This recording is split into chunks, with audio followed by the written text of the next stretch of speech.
एक गांव में एक कोर्ट था। वो वहां अकेला कोर्ट था जहां लोग अपनी परेशानियां लेकर जाया करते थे, लेकिन वकील कम होने के कारण वहां कुछ लोग वकालत की भी पढ़ाई करते थे। ऐसे ही वहां 2 बच्चे थे जिनका नाम संध्या और रवि था। रवि, तुम्हें पता है प्रियंका मैडम फ्री में वकालत पढ़ा रही हैं? कितना बढ़िया है, वरना बाकी लोग तो बहुत पैसे ले रहे हैं। क्यों ना हम भी प्रियंका मैडम के पास ही चले। वैसे भी यहाँ के लोगों को वकीलों की बहुत जरूरत है। हाँ चलो, हम दोनों साथ में चलते हैं। संध्या और रवि प्रियंका के पास वकालत पढ़ने चले जाते हैं। तो तुम दोनों भी वकालत पढ़ने आए हो? जी मैडम, हमने सुना है कि आप फ्री में वकालत पढ़ा रही हैं और बाकी लोग बहुत ज्यादा पैसे ले रहे हैं, तो क्या आप हम दोनों को भी पढ़ा देंगी? प्रियंका हल्का मुस्कुराते हुए बोलती है, हाँ क्यों नहीं, मैं तुम लोगों की मदद करने ही तो यहाँ आई हूँ। तुम चिंता मत करो, मैं तुम लोगों को अच्छे से सारी वकालत पढ़ा दूंगी। तुम लोग आज ही से आ जाओ, अब आएगा मजा। मैं पढ़ाऊंगी अब सबको वकालत।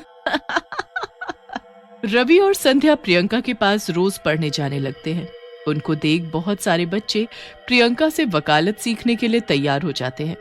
चलो, आज से हम एक नए सिद्धांत के बारे में जानेंगे, लेकिन ये सिद्धांत मैं सारे बच्चों को एक साथ नहीं पढ़ा सकती, इसीलिए मैं एक क्लास खत्म हो जाने के बाद केवल 2 बच्चों को रुकने को बोलूंगी। जो भी यहाँ रुकेगा वो नए सिद्धांत को पढ़ेगा और अपनी कॉपी में लिख के रख लेगा। तो फिर क्या वो हमें अपना लिखा हुआ देगा या हमें अलग से क्लास लेनी पड़ेगी? नहीं, सबको अपने अपनी कॉपी में खुद लिखना होगा। और आज प्रीति और शेखर नया सिद्धांत पढ़ने आएंगे। बच्चों के जाते ही प्रियंका अपना चुड़ैल का रूप ले लेती है। कितने भोले बच्चे हैं जो मेरी बात इतनी आसानी से मान जाते हैं। अब देखना है कि ये 2-2 की जोड़ी बनाकर कैसे आते हैं और कैसे मैं इन सबको एक के बाद एक खाती चली जाती हूँ। मैं इन सबको मार डालूंगी। बच्चे प्रियंका की बात मान जाते हैं और 2-2 की जोड़ी बनाकर रोज पढ़ने आने लगते हैं।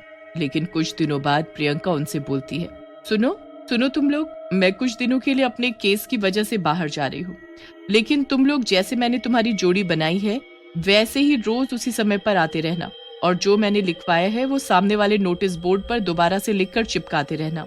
ऐसा तुम्हें तब तक करना है जब तक मैं वापस नहीं आ जाती। बच्चे प्रियंका के ना होते हुए भी उसके घर जाते हैं, लेकिन किसी को पता नहीं चलता और वो एक के बाद एक गायब होते रहते हैं। किसी को भी नहीं पता है कि मैं इसी शहर में रहकर इन बच्चों का शिकार कर रही हूँ। कितना सुकून मिलता है, रोज 2 शिकार खुद मेरे घर पर चलकर आते हैं। ऐसे ही प्रियंका रोज 2-2 करके बच्चों को खाती रहती है और उधर उनके घर वाले परेशान होते रहते हैं। रवि और संध्या बाजार अपने लिए कुछ नई किताबें लेने गए होते हैं। तभी उन्हें उन्हीं की क्लास के एक बच्ची की माँ दिखती है। बच्चों, तुम लोग यहाँ कैसे? तुम्हारी तो क्लास चल रही है ना? हाँ, चल तो रही है आंटी, लेकिन सिर्फ 2-2 बच्चों की। आज हमें नहीं जाना। 2-2 बच्चों की? लेकिन मेरा बेटा तो 10 दिन पहले ही गया था क्लास लेने और अभी तक नहीं आया। क्या तुम लोग मुझे अपनी उस टीचर का नंबर दे सकते हो? हाँ, नंबर तो आप ले लो आंटी, लेकिन मैडम अभी इस शहर में नहीं है। क्या पता आपका बेटा कहीं और चला गया हो। एक बार आप बाकी लोगों से भी पता कर लो। नहीं बेटा, वो आखिरी समय क्लास लेने ही निकला था और अभी तक आया नहीं है। मुझे बहुत डर लग रहा है। डरो मत आंटी, मैं जाकर मैडम के घर पर देखता हूँ। शायद वो वहीं रुककर पढ़ाई कर रहा होगा। जैसे ही कुछ पता चलेगा मैं आपको बताऊंगा। रवि और संध्या उस बच्चे की माँ से ये बातें करके सीधा प्रियंका के घर की तरफ चल देते हैं। अरे, वो आंटी तो कह रही थी कि वो बच्चा यहाँ आया था, लेकिन यहाँ तो कोई भी नहीं है। तो ऐसा कैसे हो सकता है कि कोई क्लास लेने आए और यहीं से गायब हो जाए? क्या पता आंटी को पता ना हो और वो कहीं और चला गया हो। दोनों वहां से चले जाते हैं और इस बारे में ज्यादा सोचते नहीं है। लेकिन तभी रंजन की मम्मी हड़बड़ाती हुई उन्हें पुलिस स्टेशन जाती हुई दिखाई देती है। अरे आंटी रुको, क्या हुआ? आप इतनी परेशान क्यों हो? कोई परेशानी है? पुलिस स्टेशन क्यों जा रही हैं आप? बेटा, रंजन 7 दिन से घर नहीं आया। हर जगह पता कर लिया लेकिन वो कहीं नहीं गया। आखिरी समय मैंने सिर्फ उसे क्लास जाते देखा था। अभी जाकर क्लास में भी देखा तो वो वहां पर भी नहीं दिखा। वहां पर उसकी टीचर भी नहीं दिखी कि मैं उनसे कुछ पूछती। हाँ, वो हमारी मैडम अभी इस शहर में नहीं है, लेकिन जब से वो इस शहर से गई है तब से हमें ये दूसरी बार पता चल रहा है कि बच्चे घर नहीं जा पा रहे हैं। क्या ये किसी और के साथ भी हुआ है? मतलब कोई हमारे बच्चों को पकड़ तो नहीं रहा? मुझे जाने दो, पुलिस स्टेशन में जाकर देखना चाहती हूँ कि आखिर क्या हो रहा है।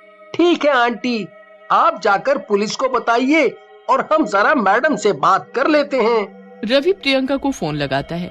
पूरी घंटी बजने के बाद भी प्रियंका फोन नहीं उठाती। मुझे कुछ गड़बड़ लग रही है रवि, कहीं प्रियंका मैडम ही तो कुछ नहीं कर रही ना?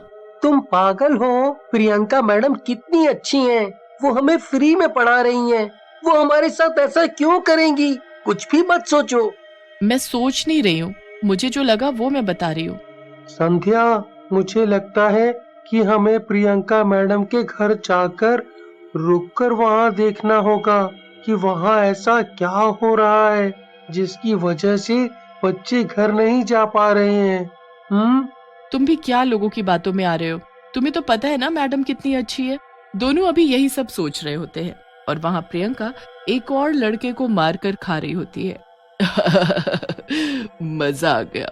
बस ऐसे ही मुझे रोज दो लोग मिलते रहे तो शिकार करने का मतलब ही नहीं बनेगा।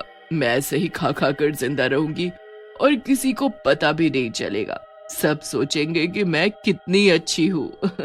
संध्या, मैं तुमसे एक बार और कहता हूँ, वरना मैं अकेला चला जाऊंगा। लोग गायब हो रहे हैं, इसका कुछ तो मतलब होगा, कोई तो कारण होगा ना। ठीक है बाबा, मैं चलती हूँ तुम्हारे साथ, लेकिन अगर कुछ नहीं निकला ना तो तुम खुद को कभी माफ नहीं कर पाओगे। संध्या और रवि प्रियंका के घर जाते हैं तो वो देखते हैं कि प्रियंका अपने असली रूप यानी चुड़ैल वाले रूप में किसी एक इंसान को मार रही है। अब वो दोनों बहुत डर जाते हैं। चल रवि, हमें यहाँ से जाना होगा, वरना वो हमें भी मार डालेगी। हम यहाँ से चलते हैं और फिर यहाँ कभी नहीं आएंगे। पागल हो गई है, मैं यहाँ से नहीं जाऊंगा। ये लोगों को मारती है और ना जाने कितनों को मार चुकी है। अगर हम आज यहाँ से भागकर चले गए तो ये फिर लोगों को मारेगी। रवि प्रियंका चुड़ैल के घर के पीछे जाता है और उसकी खिड़की से प्रियंका चुड़ैल को देखता है। उसको विश्वास नहीं हो रहा होता कि वो प्रियंका है। वो उसको फिर से एक बार रूप बदलते हुए देखना चाहता है। तभी प्रियंका चुड़ैल से फिर प्रियंका बन जाती है और वहाँ से निकल जाती है। मुझे समझ आ गया है, हमें क्या करना है, चलो यहाँ से। क्या समझ आ गया है? क्या करना चाहते हो मुझे भी बताओ। संध्या, चलो मैं बताता हूँ तुमको। चलो यहाँ से, मैं तुम्हें सब बता दूंगा। संध्या और रवि जल्दी से वहाँ से निकल जाते हैं। रवि, मुझे कुछ समझ में नहीं आ रहा है, तुम करना क्या चाहते हो? बस तुम इतना समझ लो, मैं जो भी करूँगा वो हम सब के लिए सही होगा। रवि उन बच्चों के पास जाता है जो आज प्रियंका के घर जाकर पढ़ने वाले होते हैं और उन्हें किसी तरह मना लेता है कि वो आज पढ़ने ना जाए। और फिर वो संध्या के पास जाता है और संध्या से बोलता है, सुनो संध्या, आज हम दोनों को पढ़ने जाना होगा। आज हम उन बच्चों को नहीं भेजेंगे। रवि, तुम पागल हो गए हो। हम अपनी जान खतरे में क्यों डालें जब हमें पता चल चुका है कि वो चुड़ैल है। संध्या उसकी बात मान जाती है और रवि के साथ चली जाती है। चुड़ैल जब उनको देखती है तो सोचती है, अरे आज ये दोनों यहाँ कैसे? मुझे अच्छे से याद है इनकी बारी तो अभी नहीं आई थी। खैर, मुझे क्या, मेरा भोजन तो आ गया, मैं अब इन दोनों को भी नहीं छोड़ूंगी। चुड़ैल प्रियंका का रूप लेकर उन दोनों के पास जाती है। अरे बच्चों, तुम दोनों आज यहाँ कैसे? वो सब छोड़ो और ये बताओ तुम यहाँ कैसे? मैं तो आज ही लौटी हूँ। क्यों, क्या हुआ? जैसे ही प्रियंका रवि के पास बढ़ती है, रवि उसकी आंखों में मिर्च डाल देता है। मिर्च डालते ही प्रियंका गुस्से में चुड़ैल बन जाती है। ये क्या होशियारी दिखा रहे हो मुझे? तुम लोग ये मत सोचना कि मैं कुछ नहीं कर पाऊंगी। रुको, तुम दोनों को अपनी जान से आज हाथ धोना पड़ेगा। इससे पहले कि चुड़ैल कुछ कर पाती, रवि अपने बैग से तेजाब की बोतल निकालकर उस पर फेंक देता है। अरे नहीं, मेरा चेहरा जल रहा है। अरे कोई बचाओ मुझे। ये तुझे तब सोचना चाहिए था जब तू दूसरे लोगों को मार रही थी। उन्हें कितना दर्द हुआ होगा, ये तूने कभी सोचा ही नहीं। हम तो तुझे नेक इंसान मानते थे, कितनी इज्जत करते थे तेरी हम सब बच्चे, पर हमें क्या पता था कि तू ही आस्तीन का सांप है। यही वकालत पड़ी है तूने। आज तेरा फैसला मैं करूंगा। तू वकील है ना, तो आज मैं तेरा जज हूँ। संध्या, भागो यहाँ से, मैं इसको जला कर आता हूँ। नहीं, मैं तुम्हारे साथ ही जाऊंगी। संध्या वहीं खड़ी हो जाती है। रवि उस पर माचिस जलाकर फेंक देता है, जिससे चुड़ैल जलकर राख हो जाती है। वैसे तो कोर्ट में भीड़ ही रहती है, लेकिन अब अचानक से भीड़ के लोगों की एक आवाज लाने लगी है। लोगों में जज के बारे में बहुत सुनने को मिल रहा है। अरे जल्दी जल्दी यहाँ से निकलो, शाम होते ही यहाँ पर अलग ही माहौल हो जाता है। क्या कह रही हैं बहन जी? अलग माहौल कैसा? और आप यहाँ पर किस लिए आई थी? मैं तो यहाँ पर अपने जमीन के चक्कर में आई थी। खैर वो छोड़िए, यहाँ से बस जल्दी निकलिए क्योंकि यहाँ पर खिड़की दरवाजे सब बंद होने लगते हैं 5 बजे के बाद। तभी कोर्ट में 5 बजे की घंटी बज जाती है और सारी खिड़की दरवाजे धड़ धड़ करके बंद होने लगते हैं और बाकी लोग अंदर ही फंसे रह जाते हैं। मैंने बोला था ना, देखा आपने किस तरह बंद हो गए। अब जो लोग अंदर होंगे उनका कोई ठिकाना नहीं है कि वो जिंदा वापस आएंगे भी या नहीं, इसीलिए जल्दी से जल्दी भागते हैं यहाँ से सब। हाँ, ठीक बोल रही थी, जल्द से जल्द भागना होगा यहाँ से। लेकिन जो लोग अंदर थे उन्हें अभी बहुत चीजों का सामना करना था। तभी उन लोगों को आवाज आने लगती है। अरे, ये कैसी आवाज लग रही है, जैसे बहुत सारे लोग आ रहे हैं। वहाँ देखो, वहाँ कौन खड़ा है? कोर्ट की कार्रवाई तो पूरी हो गई है, फिर वो दोनों वहां क्या कर रहे हैं? वहां देखो, ऊपर ऐसा लग रहा है जैसे किसी के मंत्र में बांधकर किसी को बुला रहे हैं। कृपया कर सब लोग अपनी सीट पर बैठ जाओ, जज साहब पधार रहे हैं। मैं यहाँ से जा रहा हूँ, वैसे ही मैं परेशान हूँ। किसी और की कार्यवाही में मुझे कोई दिलचस्पी नहीं है। जैसे ही वो आदमी आगे बढ़ता है, धड़ाक करके उसे कोई पटक देता है, जिससे उसके सर से बहुत खून निकलने लगता है। ओह, ये क्या हो रहा है मेरे साथ? ऐसा लगा जैसे मुझे किसी ने उठाकर पटक दिया। मुझे जाने दो, मेरे सर से बहुत खून आ रहा है, मुझे बाहर जाने दो। तभी अजीब सी खामोशी के साथ जज अंदर आते हैं। वो जज कोई आम इंसान नहीं बल्कि भूतिया जज होता है। आप सभी लोग बैठ सकते हैं और आज की कार्यवाही शुरू की जाए। कैसी कार्रवाई? और तुम कौन से जज हो? हमने तो तुम्हें कभी नहीं देखा है यहाँ पर। कितने दिनों से आ रहे हो? क्या ये सब तुम कर रहे हो? कार्यवाही तो तुम्हें बतानी होगी, क्योंकि मैं फैसला करके ही मारता हूँ। बस मेरा कानून ऐसा है कि इसमें गलत आदमी को सीधा सजाए मौत मिलती है, न जेल ना उम्र कैद। पर हम लोगों ने तो कोई गुनाह नहीं किया है, तो तुम हमें किस गुनाह की सजा दोगे हैं? और ना ही यहाँ पर किसी बड़े केस के लिए आए हैं, हम लोग तो छोटे मोटी चीजों के लिए यहाँ पर आए हैं। गुनाह किया हो या नहीं किया हो, लेकिन तुम सब मेरे साथ यहाँ फंस गए हो और मैं 5 बजे से इस कोर्ट में भूतों का जज हूँ। या तो तुम लोग यहाँ चुपचाप बैठे सब तमाशा देखो और किसी ने किसी तरह की चालाकी दिखाई तो मैं तुम सबको इसी तरह टांग दूंगा। मुझे नीचे उतार दो, मुझे नीचे उतार दो, मुझे माफ कर दो। मैं बैठकर पूरी कार्यवाही देखूंगा, मैं अब कुछ नहीं बोलूंगा। बस बस मुझे नीचे उतार दो। तुम भूतों को जो करना है करो। इसीलिए बोल रहा था कि चुपचाप बैठो, वरना तुम सब मेरी ताकत नहीं जानते हो। अब मुझे अपनी कार्यवाही करने दो। बोलो, तुम्हारी क्या समस्या है? मैं यहाँ पर वही सब सुलझाने के लिए बैठा हूँ। कोई किसी प्रकार का भी गुनाह करेगा, चाहे वो छोटा हो या बड़ा, मैं उसे दूंगा सजा। जज साहब, आज मैं यहाँ पर इसलिए आया हूँ क्योंकि जिसने मुझे मारा था वो गलती से हम लोगों के बीच आज फंस गया है। वो ऋषि है जिसने मुझे मेरी बीवी के साथ मिलकर मार डाला था। मैंने तुम्हें नहीं मारा था, ये सारा किया धरा तुम्हारी बीवी का था। उसने तुम्हें धोखा दिया था, मैं बस उसकी बातों में आ गया था और उसका गुनाह छुपाने में मदद की थी, पर मैंने तुम्हें मारा नहीं था। हाँ? ऋषि को तो सजा मिलेगी ही, क्योंकि उसने अपना जुर्म मान लिया है और उसे इस भूत की बीवी को यहाँ पर लाना होगा और उसे सजा दिलवानी होगी। ऋषि की सजा है कि तुम उसके शरीर में घुसकर उसे अपंग बना दो। आपका बहुत बहुत धन्यवाद। मैं अपनी बीवी को मारते ही मुक्त हो जाऊंगा, उससे पहले मैं इसको अपंग बना दूं। भूत ऋषि के शरीर में घुसकर उसके सारे शरीर को ऐंठ देता है, जिससे वो अपंग हो जाता है। सब लोग ये देखकर बहुत ही ज्यादा डर जाते हैं। ऋषि चिल्लाते हुए रोते हुए हवा में उछलकर जमीन पर गिर जाता है और फिर वैसे ही पड़ा रहता है। तुम ये क्या कर रहे हो? और तुम सजा देने वाले कौन होते हो? तुम तो खुद ही भूत हो, तो लोगों को सजा देने वाले कोई नहीं होते तुम। वैसे भी हम सबको मार ही डालोगे, क्योंकि तुम एक भूत हो, बस बहाने ढूंढ रहे हो। ऐसे तो ये हम सबको एक एक करके मार डालेगा।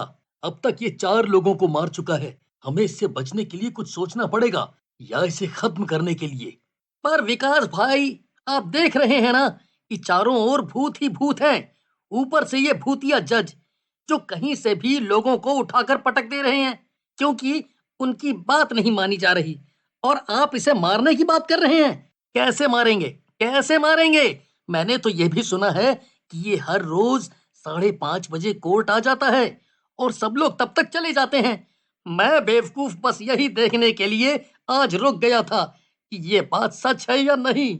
मेरी फूटी किस्मत। ये क्या फुसफुसाहट की आवाज आ रही है? कौन बात कर रहा है मेरी कोर्ट में?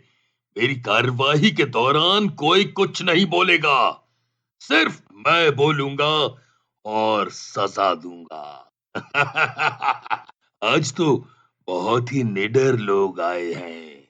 मेरी ताकत ज्यादा लग रही है इनको डराने में।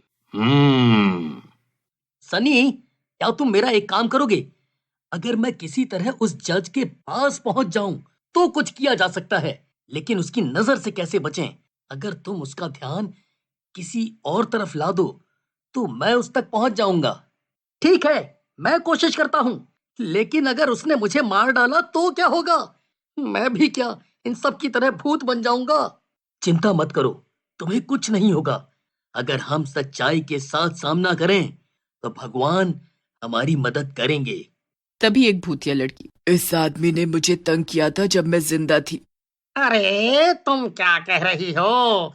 ये तो बहुत छोटी गलती थी। उसके लिए तो मैंने तुमसे उसी वक्त माफी मांग ली थी। माफी मांगी हो या नहीं, मायने रखता है कि इसने तुम्हें माफ किया कि नहीं। इसीलिए तुम्हें सजा मिलेगी। मैं तुम्हें काना करने की सजा देता हूँ कि तुम एक आंख से कभी ना देख पाओ।